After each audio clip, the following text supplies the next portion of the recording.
আসসালামু আলাইকুম প্রিয় দর্শক, অন্য মঞ্চের আলাপচারিতায় আপনাদের সকলকে আমন্ত্রণ জানাচ্ছি। এই মুহূর্তে যুক্ত রয়েছেন মুক্তিযোদ্ধা, সুপ্রিম কোর্টের সিনিয়র আইনজীবী, বিএনপি চেয়ারপারসনের উপদেষ্টা, সাবেক সংসদ সদস্য অ্যাডভোকেট ফজলুর রহমান।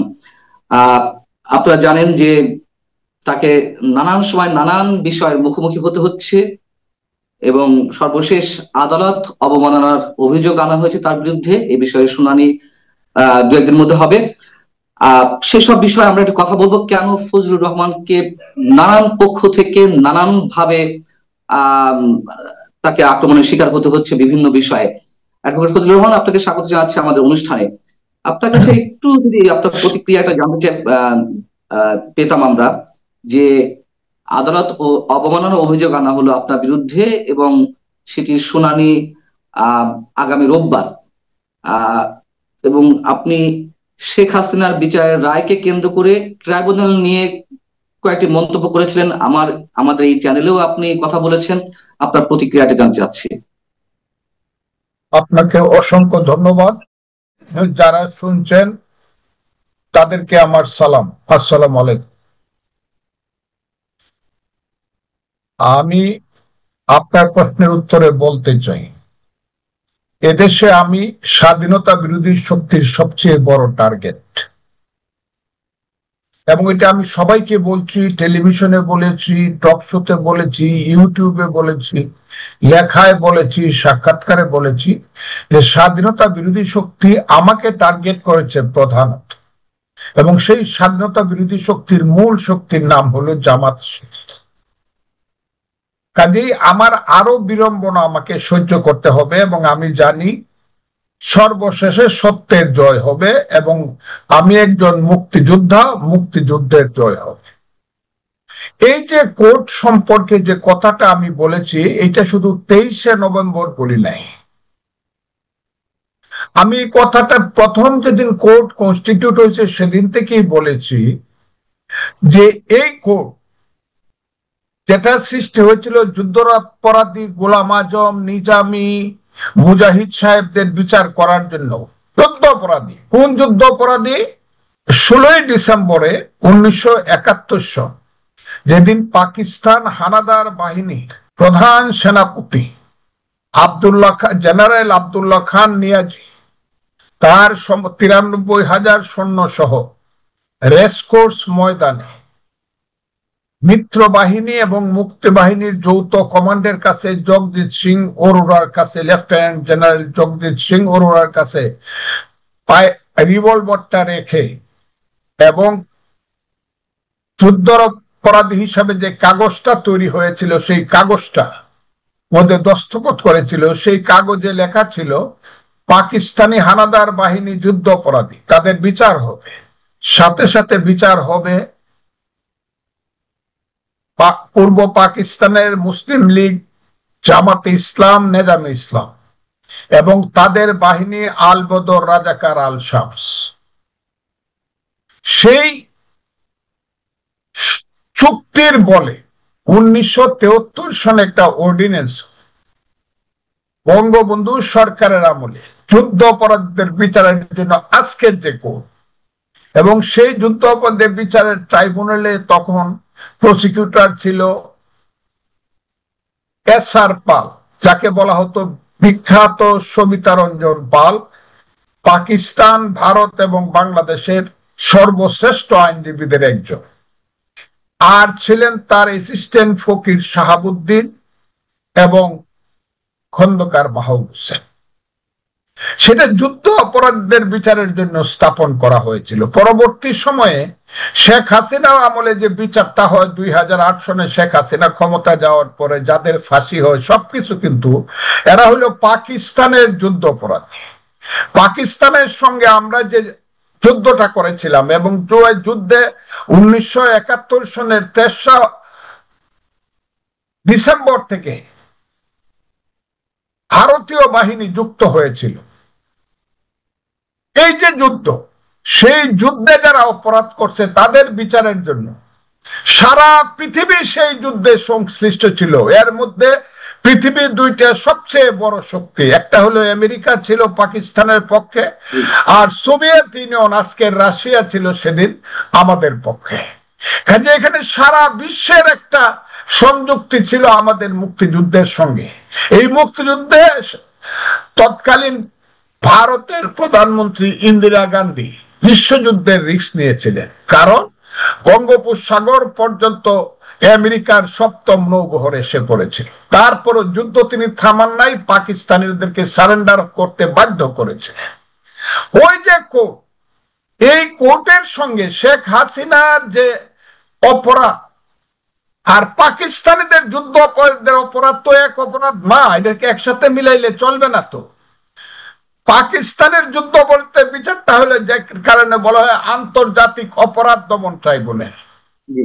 শেখ হাসিনার ব্যাপারটা তো এখানে আন্তর্জাতিক না, এলো জাতীয় যুদ্ধ। সেটাও যুদ্ধ না, জাতীয় আন্দোলনে, গণতান্ত্রিক আন্দোলনের বিরুদ্ধে শেখ হাসিনা সরকার অবস্থান নিয়েছিল। এইরকম অবস্থান এরশাদ নিয়েছিল, অনেকেই নিয়েছিল। এইরকম অবস্থা হাসিনা নিছে, তার সময় লোক মারা গেছে অনেক বেশি, যেটাকে বলা হচ্ছে 1400। আমি অবিশ্বাস করি না, কিন্তু সেই যুদ্ধটা তো আন্তর্জাতিক না, এটা একটা গণতান্ত্রিক সংগ্রাম বা একটা গণতান্ত্রিক আন্দোলন বা একটা গণ অভ্যুত্থান। এইটার সঙ্গে পাক্কু থাকার 30 লক্ষ লোকের রক্ত, 2 লক্ষ মা বোনের ইজ্জত, সমস্ত বাংলাপুরে সরকার হাজার বছরের আমার মুক্তিযুদ্ধের শ্রেষ্ঠ অর্জন মুক্তিযুদ্ধ, সেইটাকে মিলে একই কোর্টে শেখ হাসিনার যে বিচারটা করছে সেইটা আমি সমর্থন করি না। আমি একটু জিজ্ঞাসা করছি অ্যাডভোকেট ফজলুর রহমান আপনাকে, প্রসিকিউশন টিমের অন্যতম সদস্য গাজী মনোয়ার যেটি আদালতের উদ্দেশ্যে বলছেন, আপনি যে কথাগুলো বলছেন, আমাদের এই মানচিত্র চ্যানেলে এর আগে যা বলেছেন এই প্রসঙ্গে অন্য জায়গায় যা বলেছেন তা হচ্ছে এরকম যে বেসরকারি টেলিভিশন চ্যানেলের টক শো গুলোতে ফজলুর রহমান বলেছেন তিনি এই ট্রাইব্যুনাল মানেন না। তার যুক্তি, এই ট্রাইব্যুনাল তৈরি হয়েছে 1971 সালে মুক্তিযুদ্ধের সময় সংঘটিত যুদ্ধাপরাধের বিচারের জন্য। এই ট্রাইব্যুনাল অন্য কোনো বিচার হতে পারে না। এই ট্রাইব্যুনাল মানবতা বিরোধী অপরাধ, গণহত্যা, যুদ্ধাপরাধ, ক্রাইম এগেনস্ট পিস এর বিচার করতে পারেন। এখন মানবতা বিরোধী অপরাধের বিচার হচ্ছে ফজলুর রহমানের মাথায় শুধু যুদ্ধাপরাধের বিচারের বিষয়টি, মানে এই ট্রাইব্যুনাল তো মানবতা বিরোধী অপরাধ ট্রাইব্যুনাল, তাই না? আর আমাদের এই প্রশ্নের উত্তরটা আমি এখন দিব না, ওইটা আমাকে যেদিন ডাকবে সেদিন দিব। আমার কথাটা বুঝেন আপনি, তারা কি বলতেছে আমি এখনো জানি না, কারণ আমি এখন নোটিশ পাই নাই বা কোর্ট আমাকে ডাকেই নাই এখন।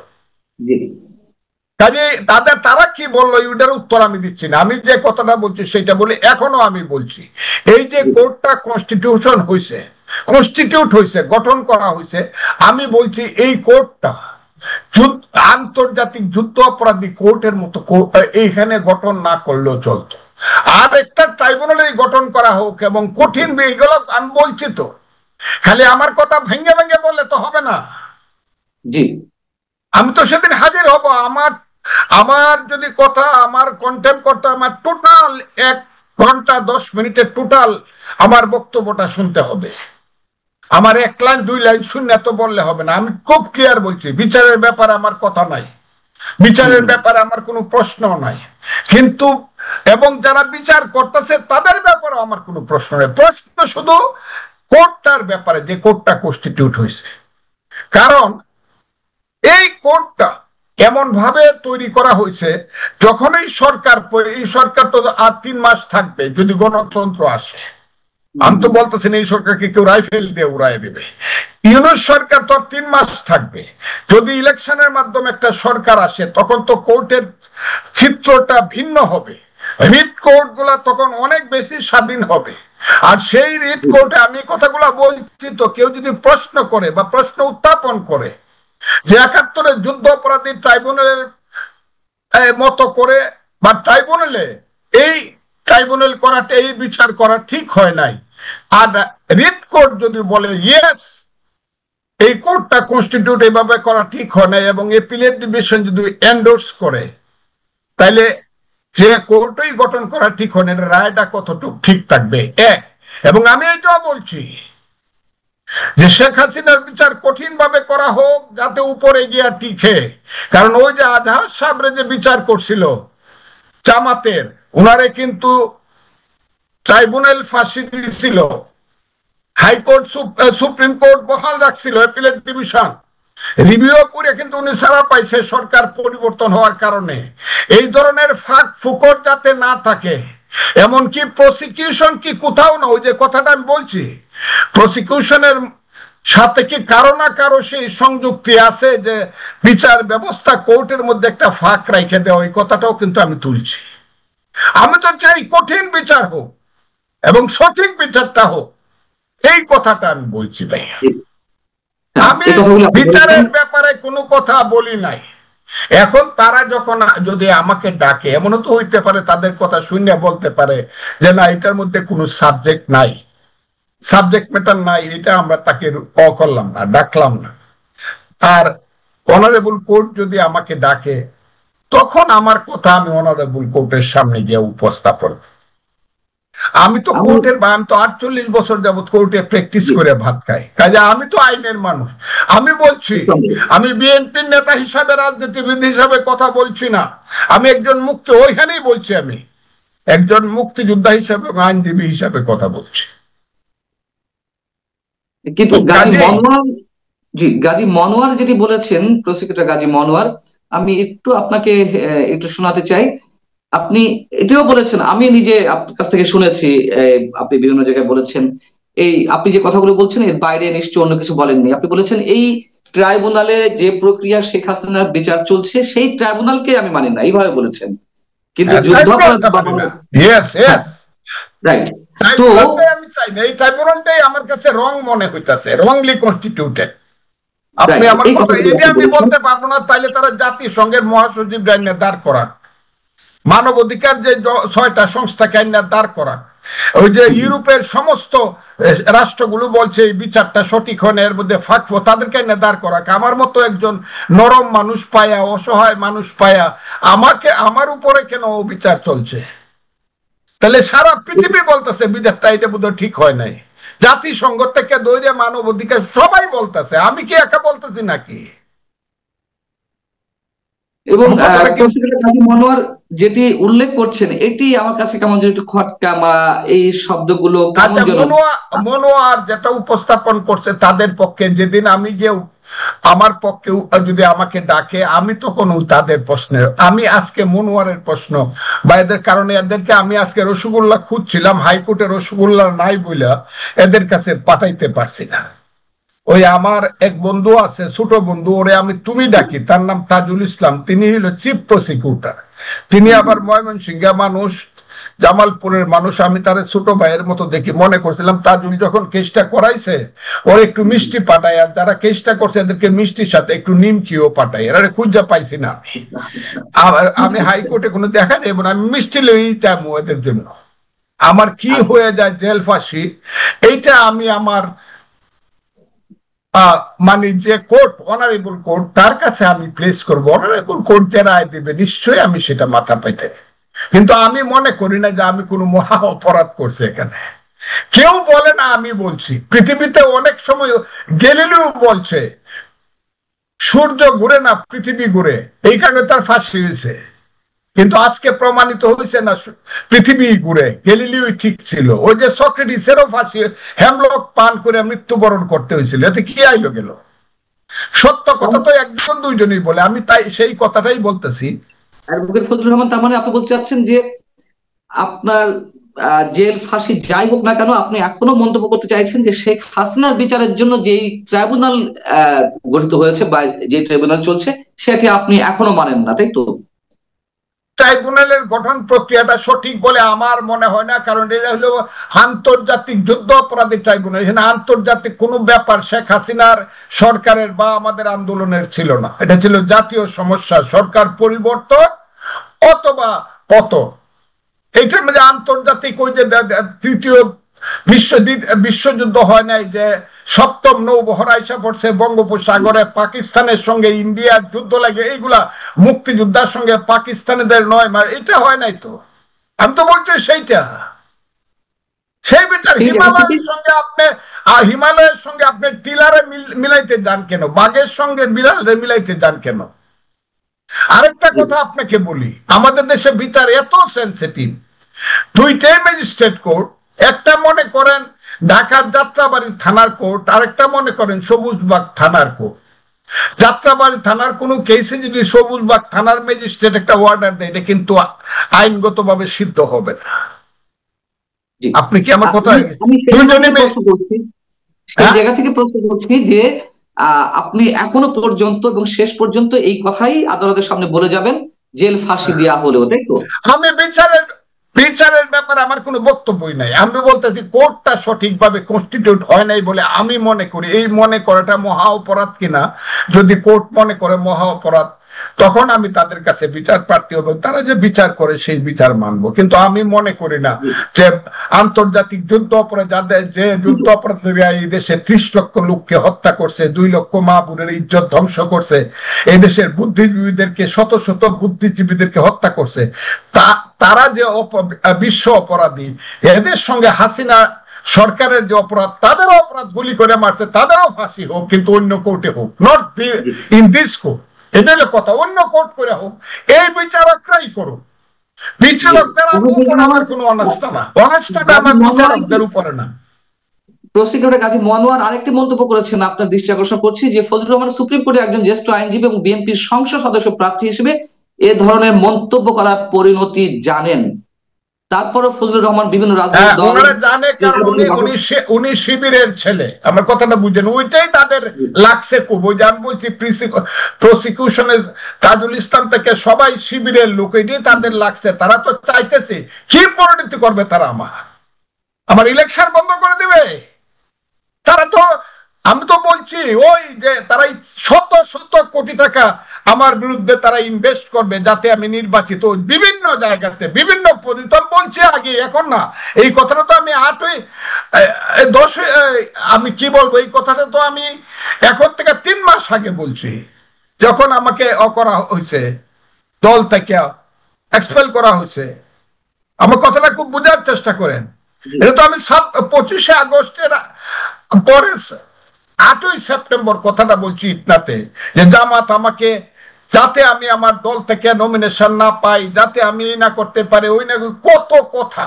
তারা দলকে হয়তো বা ইনফ্লুয়েন্স করতে পারে, যদি না পারে তারা ভিন্ন পথে, কুটিল পথে যাচ্ছে জামাত এখন। এই ছেলেটি তো জামাত শিবিরের ছেলে, এই ছেলে তো জানে যে আমি নমিনেশন পাইছি, আমি ইলেকশন করলে কি হইব। তাদের ক্যান্ডিডেটের 130টা সেন্টার আছে, একটা সেন্টারে যদি তাদের ক্যান্ডিডেট পাস করতে পারে, আমি চ্যালেঞ্জ করলাম, সেন্টার একটা কাজী ফজলুর রহমানের গলাটা হলো তাদের জন্য যন্ত্রণা, সেই গলাটা তারা বন্ধ করতে চায়। কিন্তু আল্লাহ উপরে, আমার দল আছে, আমার দেশের মানুষ আছে, আমার গলা সত্য কথা বলা থেকে বিরত হবে না। আমার শেষ পর্যায়ে যিনি জানার ইচ্ছে, যে আপনার বাড়ির সামনে মব ক্রিয়েট করা হলো, আপনার ছবি প্রিন্ট করে জুতার মালা পরানো হলো, আপনাকে অ্যাটাক করার জন্য নানান ধরনের চক্রান্ত করা হলো, বিএনপি থেকে আপনাকে বহিষ্কারের জন্য দাবি জানানো হলো, আপনাকে 3 মাসের জন্য আপনার সদস্যপদ স্থগিত করা হয়েছে, তারপরেও আপনি নমিনেশন পেয়েছেন। পরবর্তীতে এসে আবার ট্রাইব্যুনালে আপনার বিরুদ্ধে অভিযোগ জানানো হলো আদালত অবমাননার। এই সব কিছুকে আপনি কি একই সূত্রে গাঁথতে চাইছেন? একই সূত্রে কাদা এবং জামাত শিবিরের চক্রান্ত, স্বাধীনতা বিরোধীদের চক্রান্ত আমার বিরুদ্ধে। বাংলাদেশের মানুষ, 18 কোটি মানুষ, আপনারা যদি মনে করেন যে আমি মুক্তিযুদ্ধের সন্তান, আমার পক্ষে থাকেন। জামাত শিবির আমার বিরুদ্ধে কত চক্রান্ত করছে, এই লোক কথাটা, এটা তাদের চক্রান্ত, আর কিচ্ছু না। এবং সবশেষ আপনার আরেকটি মন্তব্য জানতে চাইছি, যে এই ধারা কতদিন অব্যাহত থাকবে? আমি তো জীবিত আছি। আপনি যে বলছেন আমাকে কত ষড়যন্ত্র চক্রান্ত, ফজু পাগলা কত কিছু বলতেছে, আমার মা রে নিয়ে, বাপ রে নিয়ে কত গালাগালি করতেছে, কত। আমি যে বলছি, আমি যদি 5 বছর বাইচা থাকি, এদের মুখে তালা লাগাই দিই, যারা আমার সাথে এইসব করতেছে। আল্লাহর রহমত, আল্লাহর রহমত, আমি বলে দিলাম, এদের মুখে তালা মেরে দিব। আপনিও 3 মাস জেল খাইতে আসলেন বিনা কারণে, অনেকেই হয়েছে, আরো হবে। কিন্তু আমার উপরে তাদের সার্বিক অপশক্তি প্রয়োগ করবে আমাকে থামানোর জন্য। বাংলাদেশের মানুষ যদি আমার পক্ষে দাঁড়ান, আমি আপনাদের কাছে কৃতজ্ঞ থাকব। বাংলাদেশের মুক্তিযোদ্ধারা আপনাদের ভাই ফজলুর রহমানের উপরে বিপদের ঘনঘটা আপনারা যদি ফজলুর রহমানের পক্ষে থাকেন তাহলে মুক্তিযুদ্ধ বাঁচবে, দেশ বাঁচবে, ভয় পায়েন না, আল্লাহ উপরে, সত্যের জয়লাভ হবে। আমরা সেটাই প্রত্যাশা করি, সেটাই প্রত্যাশা করি। মুক্তিযুদ্ধের পক্ষে সকল শক্তি অবশ্যই আপনার সঙ্গে থাকবে। হ্যাঁ, যেদিন আমি কোর্টে হাজির হব সেদিন দেখতে চাই মুক্তিযোদ্ধাদের মুখ। জি, অনেক অনেক ধন্যবাদ অ্যাডভোকেট ফজলুর রহমান আমাদেরকে সময় দেওয়ার জন্য। ভালো থাকুন সবাই।